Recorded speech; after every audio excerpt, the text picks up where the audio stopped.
آج ہم بات کرنے والے ہیں دنیا کے سب سے بڑے اور شاید سب سے زیادہ زیر بحث اعداد و شمار میں سے ایک کی، یعنی قومی قرض کی۔ تو چلیں سب سے پہلے تو یہ دیکھتے ہیں کہ یہ مسئلہ، یہ قرض کا پہاڑ آخر ہے کتنا بڑا۔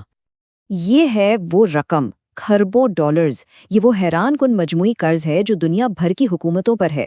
سچ پوچھیں تو یہ ایک ایسی رقم ہے جس کا تصور کرنا بھی مشکل ہے، لیکن اصل کہانی صرف اس ایک عدد کی نہیں بلکہ اس کے پیچھے چھپی تفصیلات کی ہے۔ اچھا، تو سوال یہ پیدا ہوتا ہے کہ اس پہاڑ جیسے قرض میں سب سے بڑے حصے دار کون ہیں؟ کون ہیں سب سے بڑے قرض دار؟ اور یہاں تصویر بالکل صاف ہو جاتی ہے۔ دنیا کے دو سب سے بڑے قرض دار ہیں امریکہ اور چین۔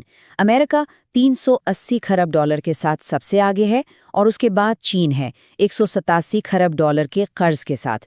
یہ اعداد و شمار واقعی بہت بڑے ہیں۔ تو اتنے بڑے، اتنے ہوش ربا اعداد و شمار دیکھ کر پہلا سوال جو ذہن میں آتا ہے وہ یہی ہے کہ کیا یہ کسی بہت بڑی معاشی تباہی کا پیش خیمہ ہے؟ لیکن یہاں ایک بہت اہم نکتہ ہے۔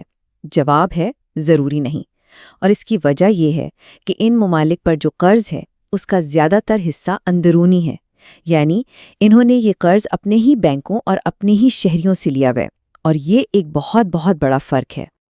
تو اس کا مطلب یہ ہوا کہ قرض کی کہانی صرف اس کی کل مالیت میں نہیں ہے۔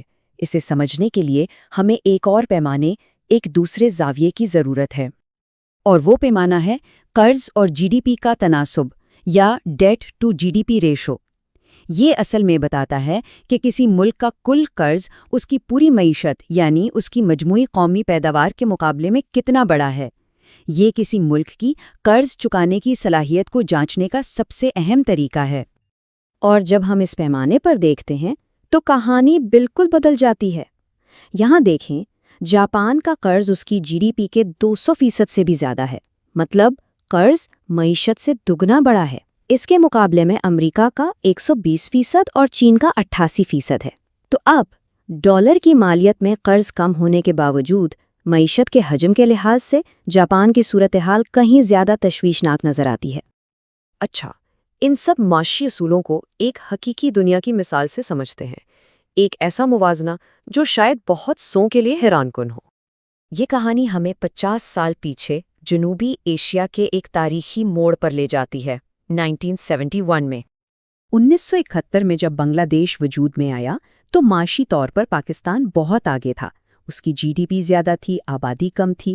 دوسری طرف بنگلہ دیش تھا جس کی معیشت تقریباً 0 کے برابر تھی اور آبادی کا بوجھ بھی زیادہ تھا۔ لیکن آج 50 سال بعد تصویر مکمل طور پر الٹ چکی ہے۔ بنگلہ دیش کی جی ڈی پی پاکستان سے زیادہ ہے اور اس پر قرض بھی کم ہے۔ یہ ایک ڈرامائی تبدیلی ہے، اور یہ صرف اعداد و شمار کی بات نہیں ہے۔ اس معاشی تبدیلی کا سیدھا اثر وہاں کے لوگوں کی زندگی پر پڑا ہے۔ جیسا کہ رپورٹس بتاتی ہیں، بنگلہ دیش میں عام آدمی کا معیار زندگی بہت تیزی سے اوپر جا رہا ہے۔ تو پھر اس ساری بحث سے ہم نے کیا سیکھا؟ اصل کہانی کیا ہے؟ آئیے اہم نکات کو ایک بار پھر دیکھتے ہیں۔ دیکھیں، قومی قرض کو سمجھنے کے لیے صرف بڑی بڑی رقموں سے آگے دیکھنا پڑتا ہے۔ 3 باتیں سب سے اہم ہیں۔ پہلی بات، قرض کی کل رقم خود پوری کہانی نہیں ہے۔ دوسری بات، یہ جاننا بے حد ضروری ہے کہ قرض لیا کس سے گیا ہے، ملک کے اندر سے یا باہر سے۔ اور تیسری اور سب سے اہم بات، ملک کی اس قرض کو چکانے کی صلاحیت کتنی ہے، جسے ہم debt to G D P ratio سے ناپتے ہیں۔ تو آخر میں یہ بات صاف ہو جاتی ہے کہ یہ جو معاشی پالیسیاں ہیں، یہ صرف کاغذوں اور فائلوں کا کھیل نہیں ہے۔ ان کا سیدھا تعلق لوگوں کی زندگیوں سے ہوتا ہے۔ یہ ایک انسانی کہانی ہے، اور یہ ہمیں اس ایک بنیادی سوال کے ساتھ چھوڑ جاتی ہے کہ کسی بھی ملک کی معاشی صحت اس کے عوام کے مستقبل پر کتنا گہرا اثر ڈالتی ہے۔